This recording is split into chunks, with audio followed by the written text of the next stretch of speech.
I'm Mary Beth Sewald, President and CEO of the Vegas Chamber of Commerce. The Vegas Chamber we're excited because this is the week that we would normally be in Washington, D.C. doing our Washington, D.C. fly-in, but this year we are going all virtual, and we want to share the latest information from our nation's capital. So I'm just so excited today to be welcoming Congresswoman Dina Titus, who represents Nevada's 1st Congressional District.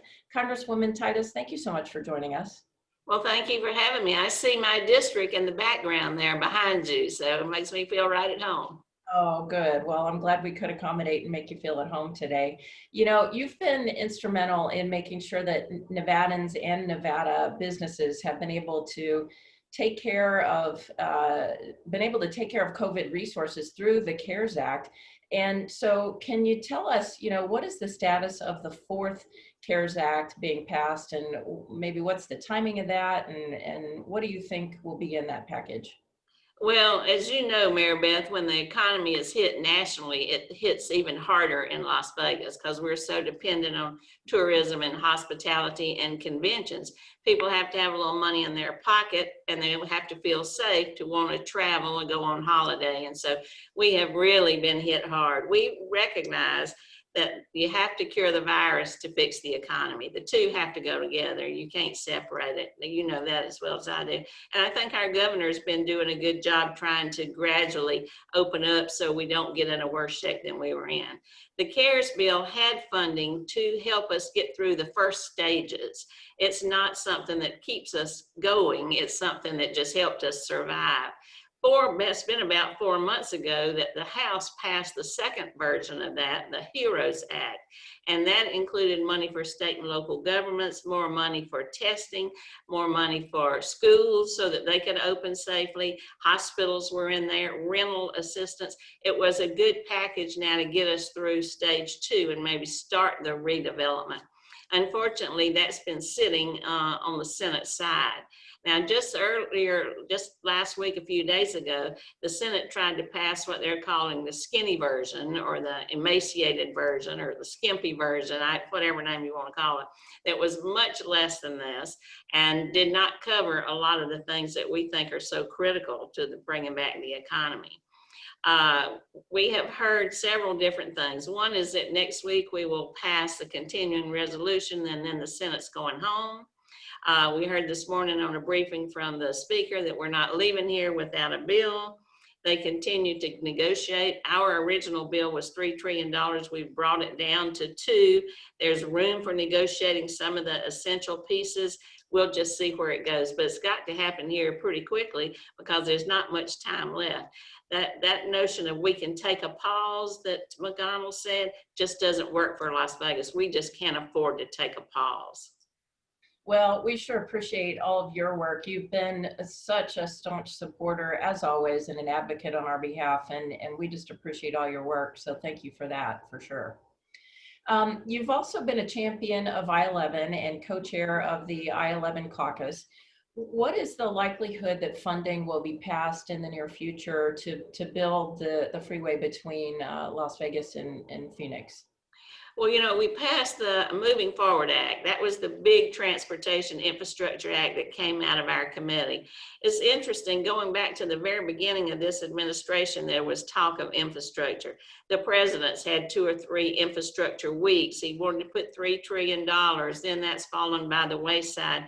We realize that building infrastructure creates jobs in the process, and it helps bring back the economy because it's products to market, it's bringing tourists to Las Vegas, it's everybody needs bridges and water projects as well as roads. So we are pushing for it. There's a chance that it may be tied to some kind of recovery act, or that we can hopefully get to it before we end, but it's very likely that this is just kind of a setup for the new Congress when we come back under a new president. Okay. Also, the Vegas Chamber has been very interested in Yucca Mountain for many years, and thanks in large part to your efforts, Yucca hasn't been funded in the last budget package. Hopefully there are no efforts to revamp that, but could you give us an update on anything that may or may not be happening with Yucca Mountain? Well, our last victory was keeping it out of the appropriations bill, and that was a huge victory. The whole delegation has worked very hard on that. You know, it's not over till it's over. And so we have to be very careful that in the end, if some deal is struck, they won't put money back in there for, say, 1 year of study. Shimkus is still here. He will never give up, but he's going to be gone after this year. So he has been the champion. Doesn't mean other people don't support it, but he's the one who has led the charge. So we're glad that he's gone. We've also heard from Biden and Harris that they are not in favor of Yucca Mountain. So I think we'll go back to the way it was under Obama. Now, also, Trump has been all over the board on this. At one time, he put it in the budget because his chief of staff was from South Carolina. They were wanting to find a place. McElvaney, he's gone now. Another time he was told Elko, I think he was in Elko, he said, no, we'll take a look at it. Then it's not in his last budget because I think he's trying to court Nevada, but you just can't trust it. So we have to always stay on top of it. Bob Halstead is gone now from the state, retired. He was a very big help. He was the expert on Yucca Mountain. So we've got to be sure we replace him with somebody, one of his deputies perhaps. I know they're looking at that right now so that we have a good partner at the state level as well as fighting it here.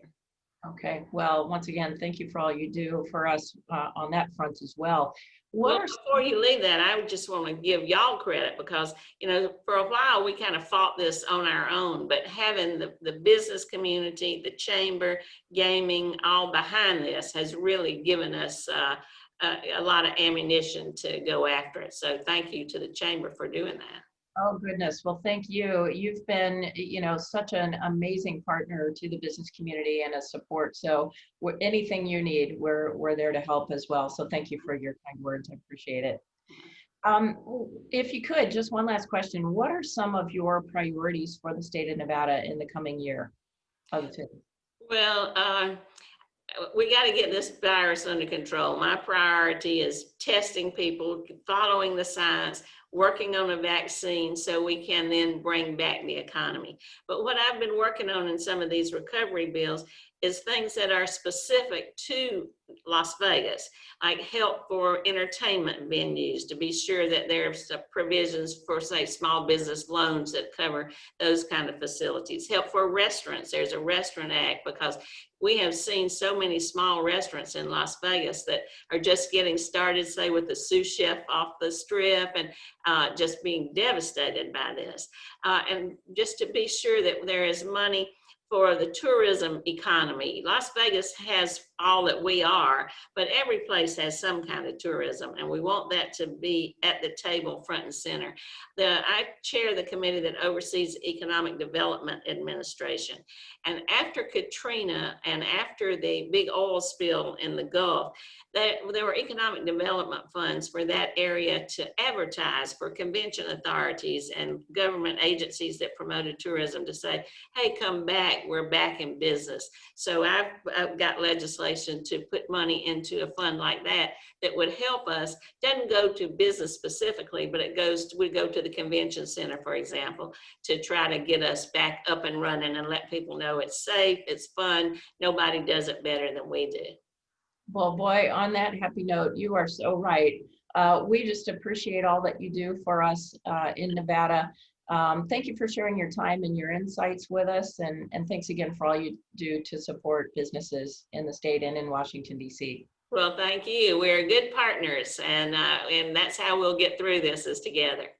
That's right. Well, thank you again. Have a great rest of your day. And for all the latest details of the Vegas Chamber's DC Fly-In, you can follow the Vegas Chamber on social media at LV Chamber, #DC in LV. Thank you so much for joining us. I'm Mary Beth Sewald.